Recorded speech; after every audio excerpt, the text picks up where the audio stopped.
Good afternoon to those of you on the East Coast. Good morning to those of you following from the West Central time zones. Those following from Israel, Europe, and parts abroad, we want to wish you a good evening. Today, we have a fascinating speaker. Today, you're going to meet to learn from Gadeer Kamal-Mreeh.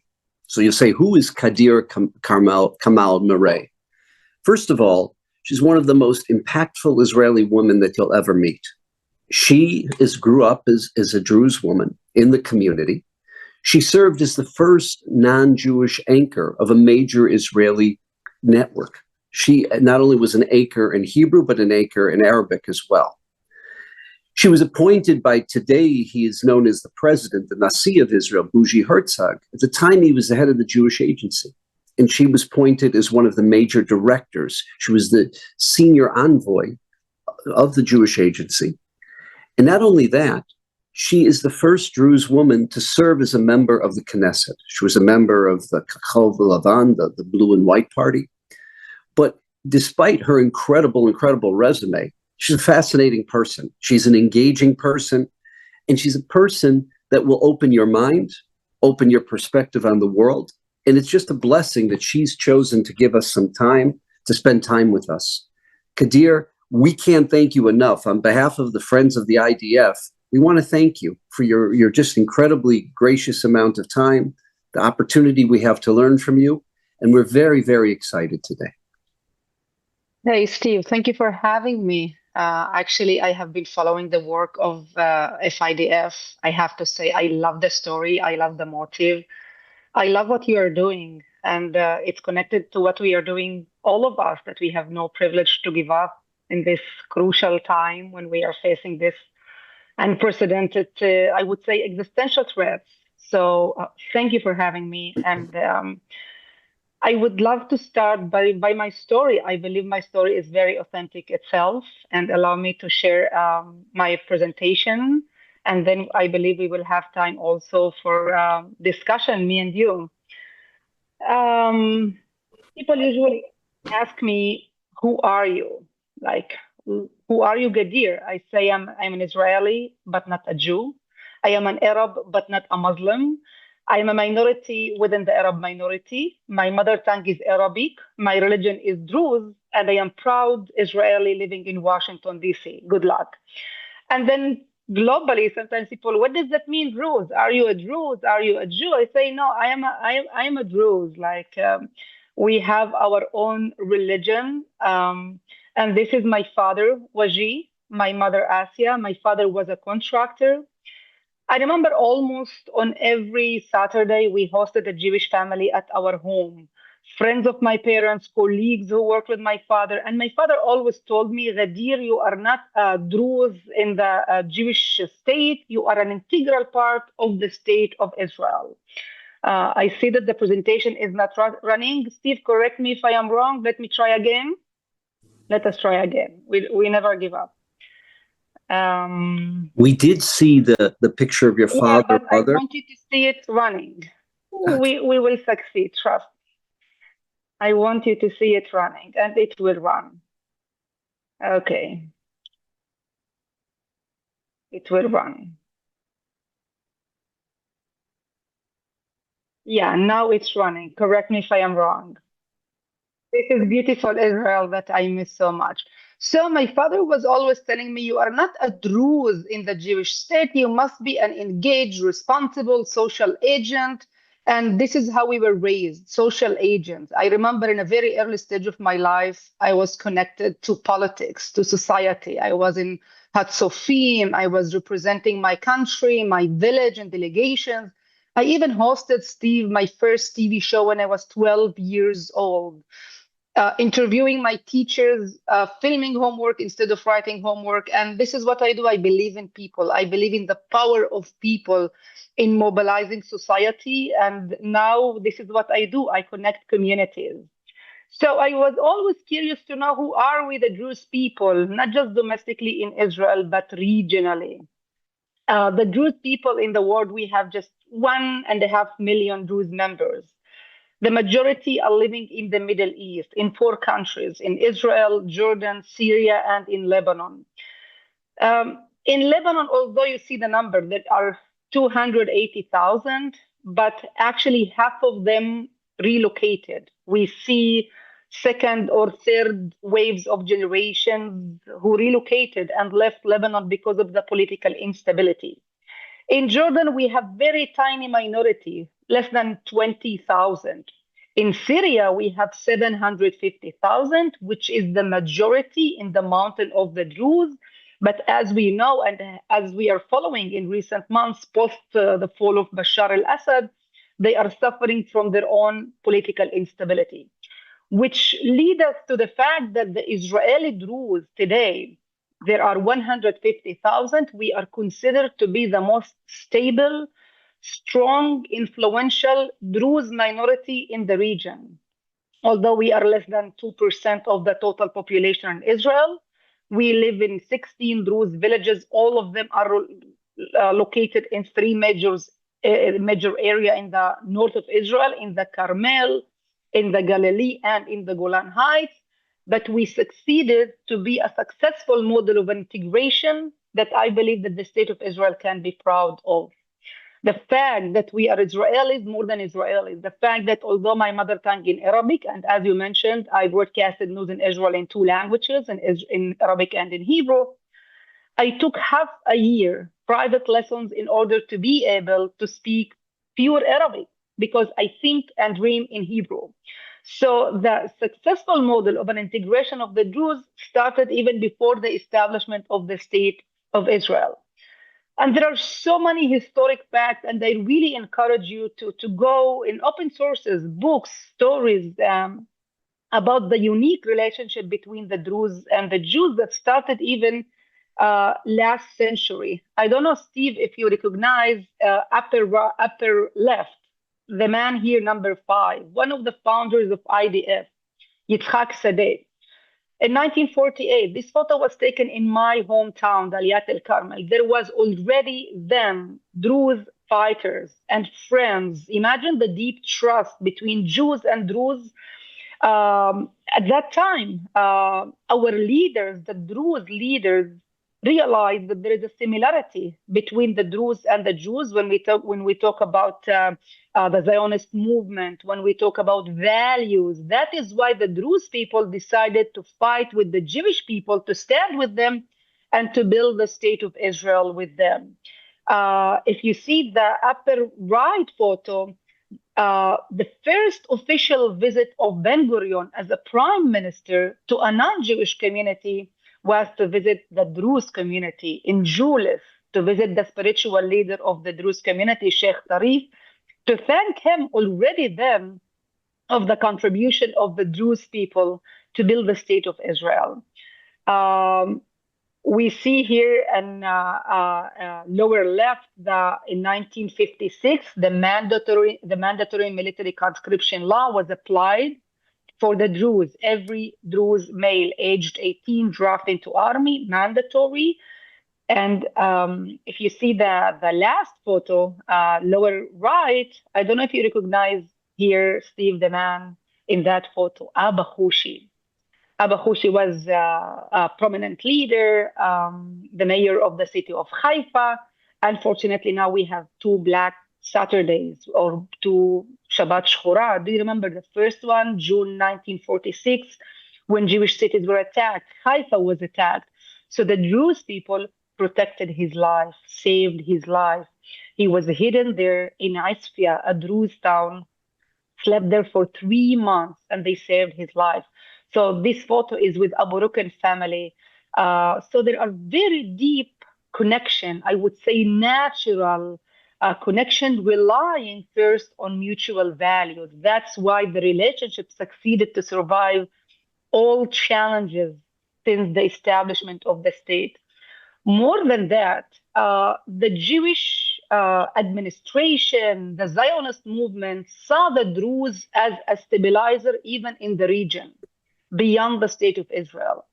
This photo of Sultan Bash al-Atrash. Sultan Bash al-Atrash is the iconic Syrian Druze leader who led the revolution of the Syrian people against the French in 1925.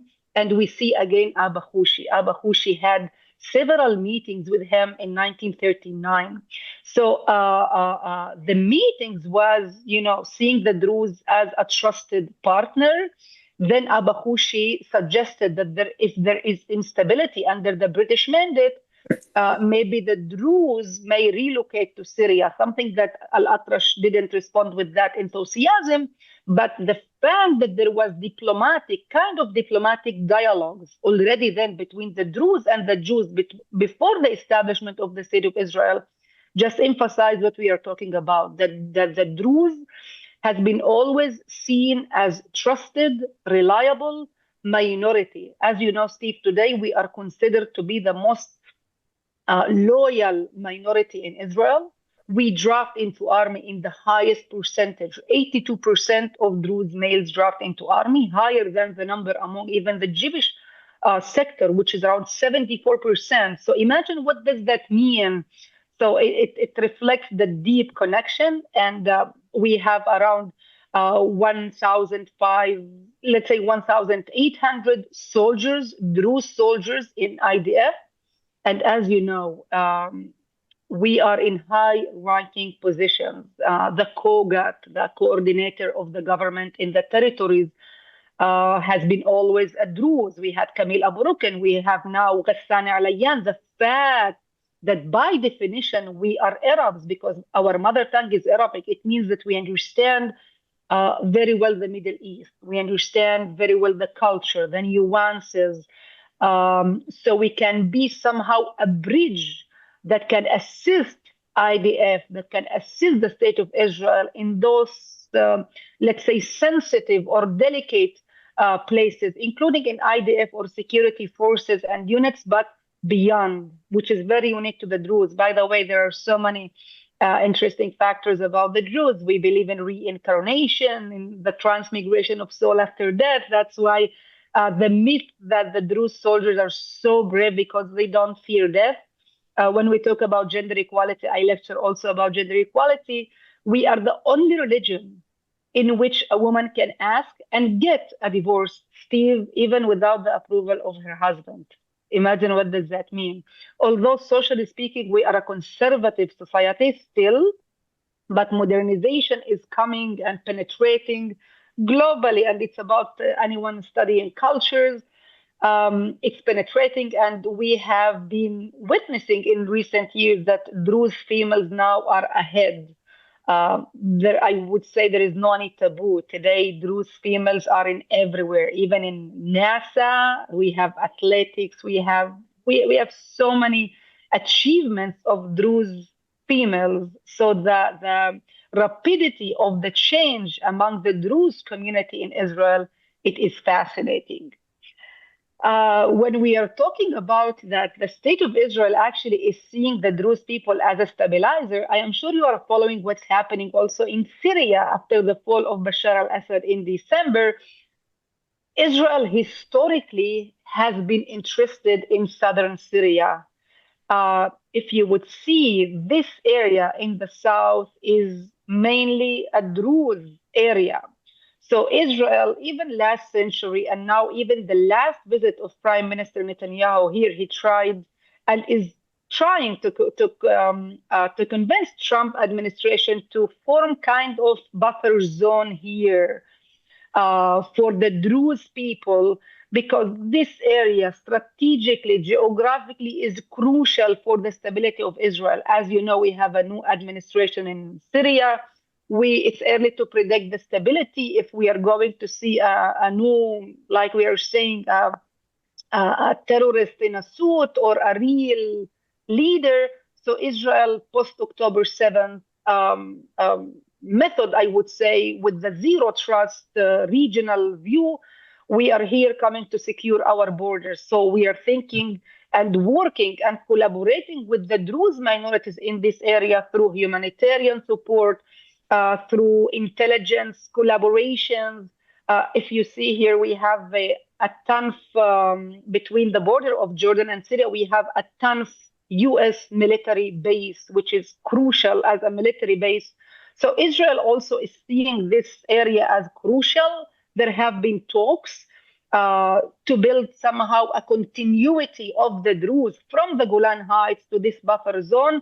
Let us see if Israel would succeed to do that. But it's crucial to understand that strategically, the Druze are considered to be stabilizers for the state of Israel.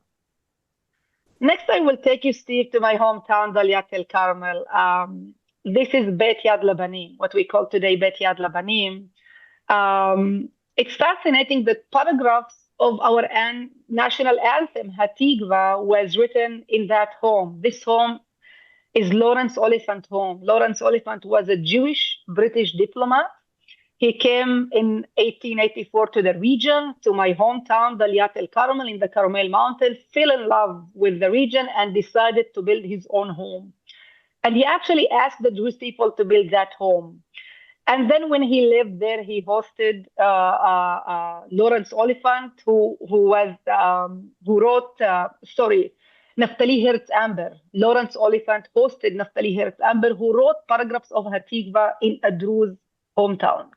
And today it is Beit Yad Labanim, where we, the Druze people, commemorate our soldiers who fell protecting the country. So I really encourage you and our listeners and viewers, next time you travel to Israel, please don't do the typical tours at Jerusalem, Tel Aviv. Go beyond. Go to the north of Israel. Go to Druze and Arab towns and discover what we are talking about, that our history is intertwined. When we talk specifically about Daliat el-Carmel, we have this colorful market. I don't know if you have been there in my hometown, full of souvenirs. The Jewish people are very well known with our warm hospitality, great food, but take a good local guide and go to those spaces to learn about how much our past is intertwined, how much the Druze people shape the state of Israel in its early stage. Here I will take you to the spiritual leader of the Druze community. Is becoming more and more a famous man because of his wisdom. This is Sheikh Muwaffaq Tarif. This is a photo when I was a member of parliament sitting there. By the way, I believe, Steve, you see that there is something strange in this photo. I am the only woman in that room. It was an unprecedented. It was the first time that a Druze female even running for politics and being elected and re-elected and breaking records. And the spiritual leader these days is playing a crucial role in navigating the complexity, the regional complexity. What was happening with Syria, even the level of state to state, the fact that some of these delicate discussions or diplomatic discussions are held by what is so-called interfaith. This is what we are doing in so many layers, in so many levels. That the Druze people in Israel is a bridge for the state of Israel to reach other communities, Druze, non-Druze, Arabs, and non-Arabs, to try to spread the message of Israel, that Israel also is Gadeer, Israel is also Arabs, Bedouins, Circassians, Christians, Muslims. And sometimes when I say in the US, I am a Druze, you are a Jew. In the American accent, it sounds the same, Jews and Jews. I say, no, I am a Druze. And then you go, Google, learn.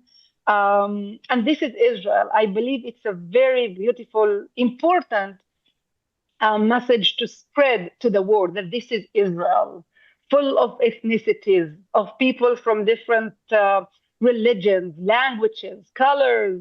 Although we are a tiny country geographically, but we are, I would say, a rich mosaic full of people from different backgrounds, and we succeed to live together, although the challenges.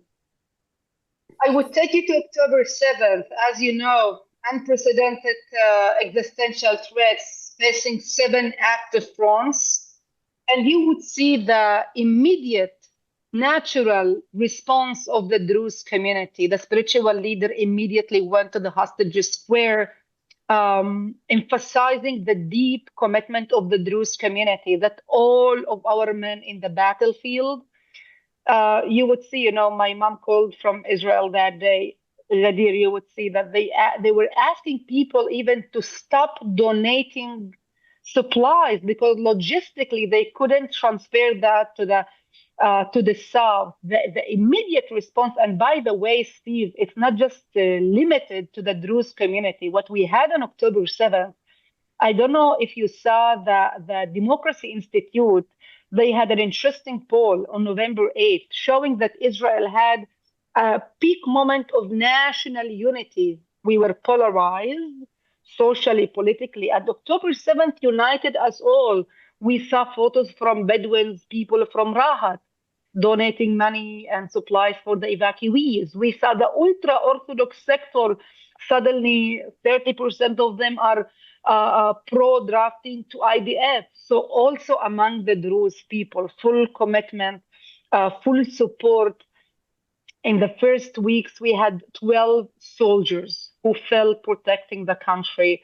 On the left, we see Colonel Ihsan Daqsa. I don't know if you remember his story, Steve. Uh, I'm saying that I'm getting emotional. Ihsan was a friend, and Ihsan is that soldier. It became a viral tweet. He is the one that rescued the Bedouins hostage, Farhan Al Qadi, and it became a viral tweet that this is Israel. When a Druze soldier is rescuing a Bedouin Israeli hostage held by Hamas, this is Israel. And it was in August, and 2 months after, in October, Ihsan was killed in Gaza.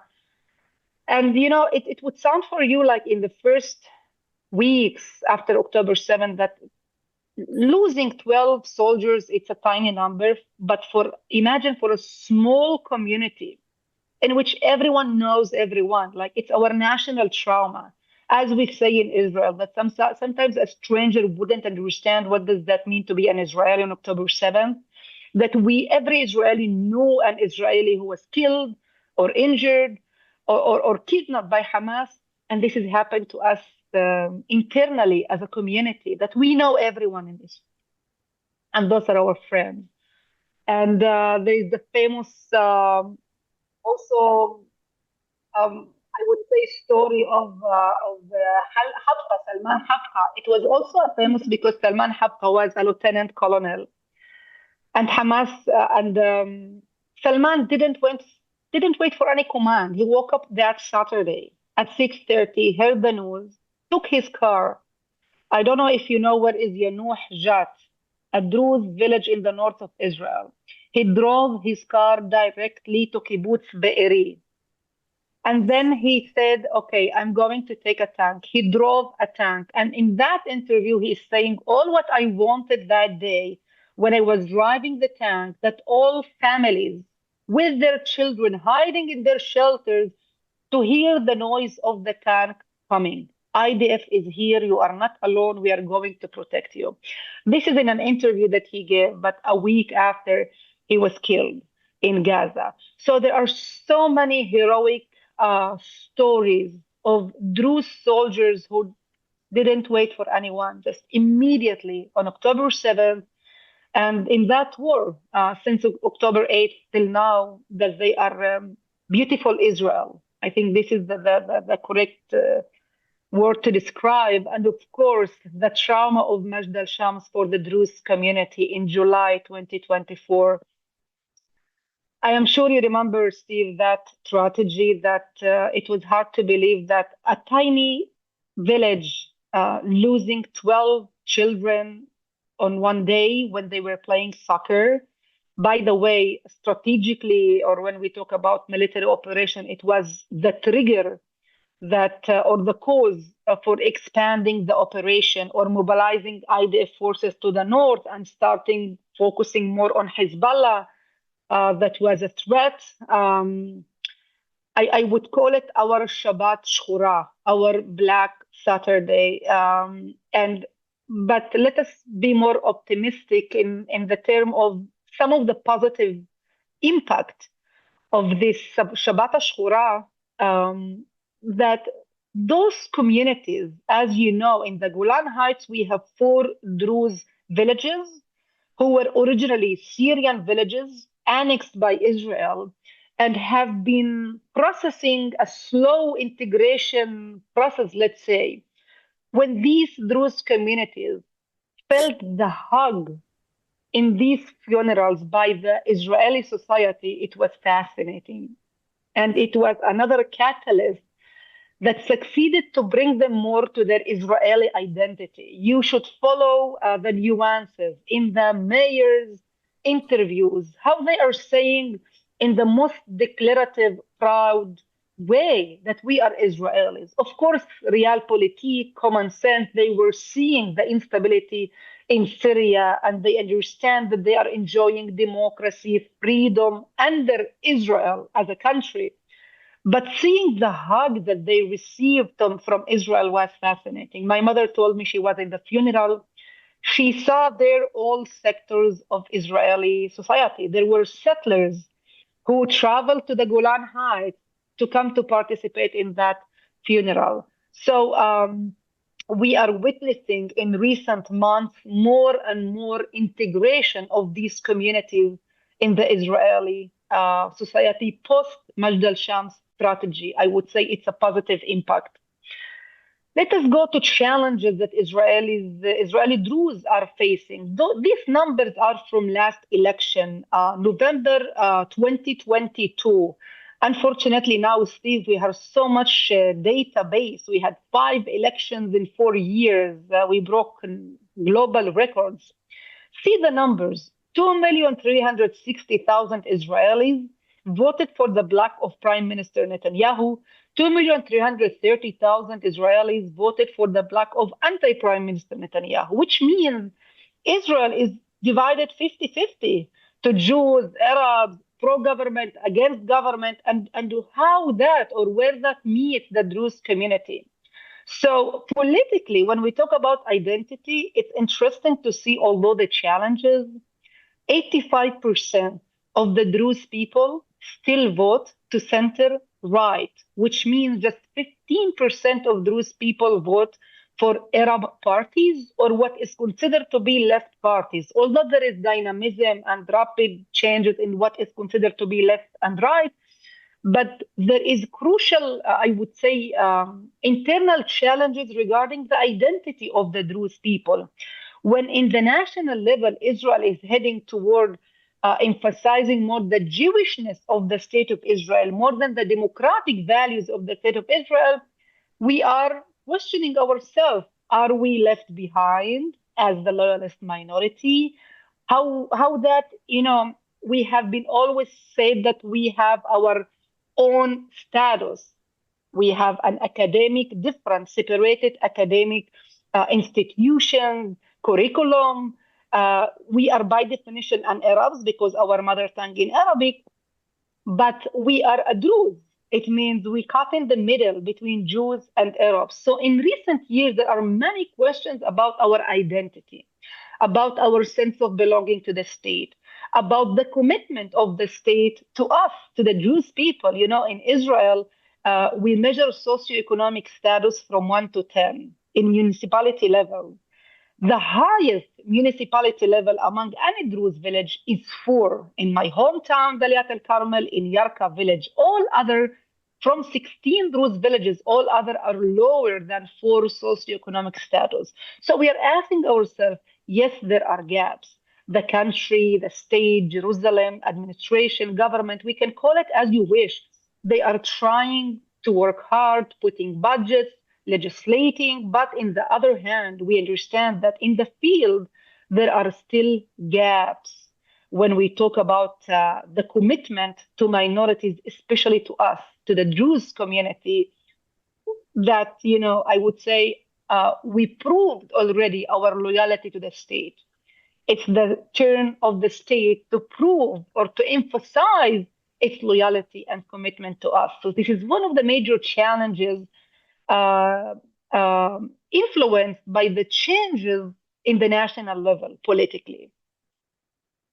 Let us conclude 2025, as Eyal Zamir, the IDF chief of staff, said, it will continue to be a year of combat as we know, we are following closely the dramatic days or weeks about a possible Iranian attack that is also connected to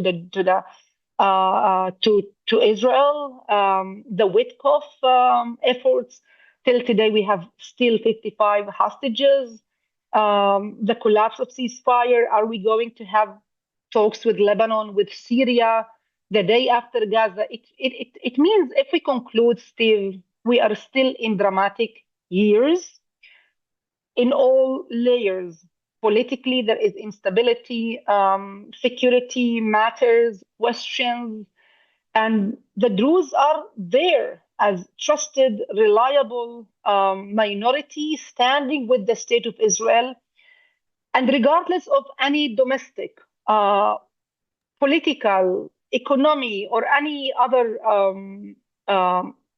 social, I would say, challenges, the Druze and the Jews succeeded to overcome those challenges because the relationship relies on mutual values. And this is what I want you to remember, that any other country, we are not naive, is dealing with its domestic issues, and we are too, as the state of Israel.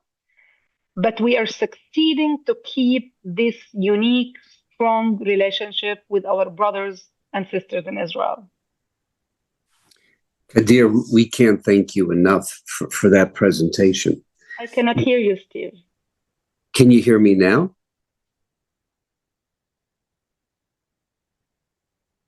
Can you hear me now? Just a moment. It's me. It's not you. Can you hear me now? Yes, I can hear you. I apologize about the background noise. We wanted to first of all acknowledge the incredible sacrifice of the Druze community. The reality, as you said, is that well over 80% of Druze men join the army. Most of them become lochamim. They become actually combat soldiers. That's and right. The incredible sacrifice that's happened over the last 600 days to the Druze community, the losses that the Druze have suffered on behalf of the state of Israel. We historically will always be in debt and in gratitude to the Druze community. And the second thing I wanted to say is, and the lead gift actually came from Chaim Saban.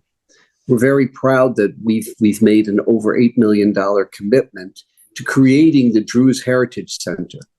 And that is a center that acknowledges on behalf of the state of Israel the sacrifice that the Druze have made, but most importantly, the definitional impact on Israel of Druze culture, shaping Israel, shaping not only its past, but its future. And that Druze Heritage Center hopefully will be a place that when birthright and groups come from all over the world, the way they go to Yad Vashem or the way they go to certain places, to the Kotel, one of the most dynamic places in Israel will be the Druze Heritage Center. Yeah. To appreciate the contribution, the sacrifice, and just the richness of the Druze community.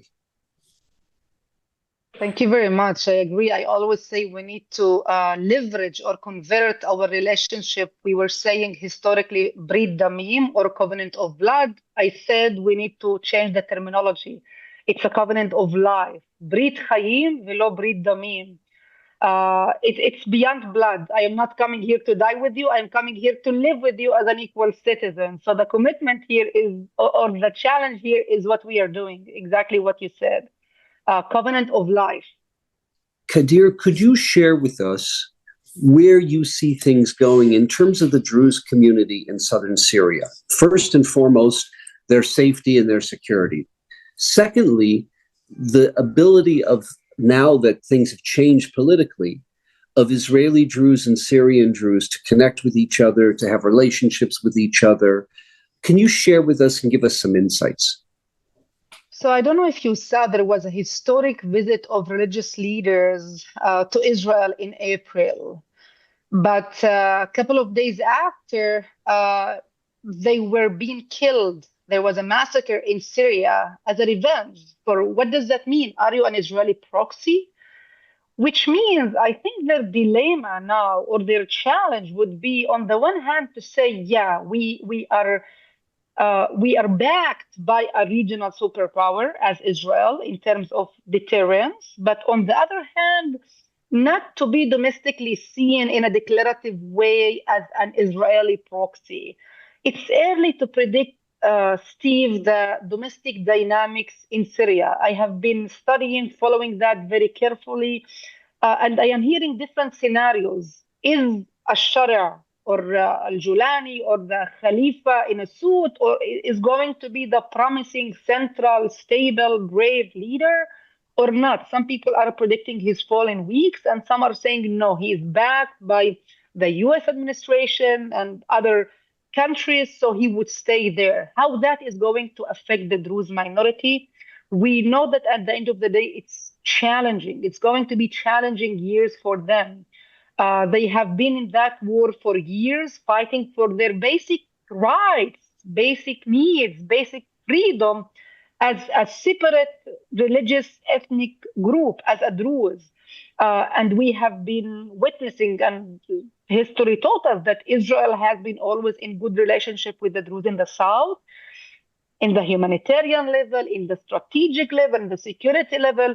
So let's see. I know that Prime Minister Netanyahu, when he came in his last visit, he talked about that to try to form that buffer zone. But you need to see the maps. Like there is no a natural or geographical continuity. We have Dar'a there in the middle, with roughly 100,000 Sunni Muslim Syrians. And there were even more talks about establishing. We have the Kurdish minority in the north of Israel, the Druze minority in the south of Israel, to have somehow a buffer zone or a crescent that Israel would be there. As you know, we have Turkey is emerging as a new threat for the security of Israel, and Turkey is investing a lot of efforts, especially in rebuilding Syria these days.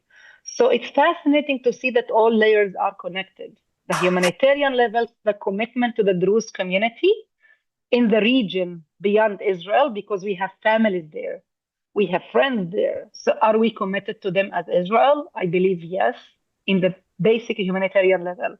But it's also beyond. It's for the benefit of the state of Israel to secure our borders also in the north, especially post October 7th with the zero trust method. The Druze community in southern Syria, were they persecuted and afflicted by Assad and the Alawites? Question number one. Question number two is, when the Arab Spring came to Syria, in Assad needed the Hezbollah and he needed the Iranians to prop up his government. Did the Hezbollah, the Iranians, the Shia militias, did they persecute the Druze when they came into Syria? So those are those two questions. So they have been trying historically, seeing the Druze as separate, because when you see the map, there is a mountain of the Druze with a huge concentration of 750,000 Druze people.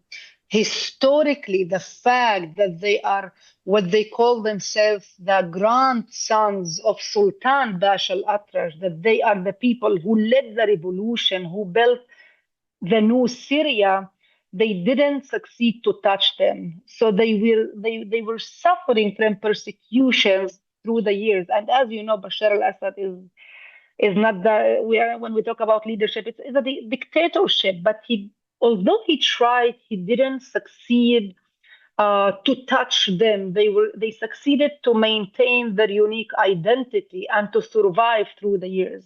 The question now, if they are going for full, I would say, integration, annexation, or to say in the declarative way that we are Israeli proxy, Israeli continuity. I know that there are very active internal discussions among the religious leaders, the Emir al-Atrash of the Syrian Druze. Let us wait and see, because I believe, Steve, all layers and all arenas are connected. Gaza, Iran, Syria, Turkey. It's fascinating. In these years, we are seeing the Middle East reshaping itself. As we say, the most stable thing in the Middle East, it's instability. So who would imagine that in less than 20 months, you would see a new Middle East? Look what's happening in Lebanon, a new administration. The Sunni power now having more power. Maybe Jordan is going to be the new arena in all battles, all forces. The Sunni, the Shia are going to put their forces, and it's another threat for Israel. I cannot hear you. All's good. Now I hear you. Yeah. Share with us a little bit about what you are doing in Washington. You personally. I completed last summer the 3-year public diplomacy mission with the Jewish Agency. As you mentioned, when I decided to take time out from politics, I was appointed by Herzog when he was then the chairman of the Jewish Agency, now the president of the state, to become the first non-Jewish senior envoy of the Jewish Agency. We truly believe that in these crucial years, it's so important to bring other voices, other forms of Israel, to have a Druze woman coming from the periphery of Israel to talk to Jewish and non-Jewish communities in the US and beyond, to say that this is Israel. We have different cultures, different or unique people from different places reaching top national positions. This is Israel. So I was appointed, and for 3 years we were touching or penetrating and talking to different communities. Imagine, Steve, I lectured in Dearborn, Michigan, post-October 7th as an Israeli representative.